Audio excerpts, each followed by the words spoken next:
এই যে তুমি কালকে রাতে দরজা বন্ধ করে কাঁদলে, কার ক্ষতি হলো?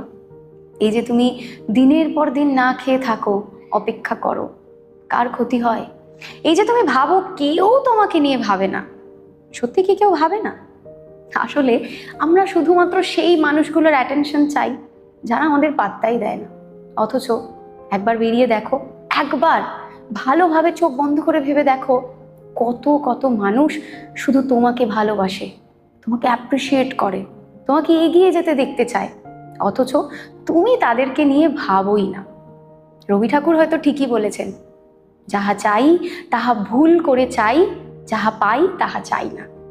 এটা আমাদের বড্ড বড় দোষ। তাই এখন থেকে নিজের জন্য একটু বাঁচো না, তাদেরকে একটু পাত্তা দাও না যারা তোমাকে পাত্তা দিতে চায়, যারা তোমাকে ভালোবাসে।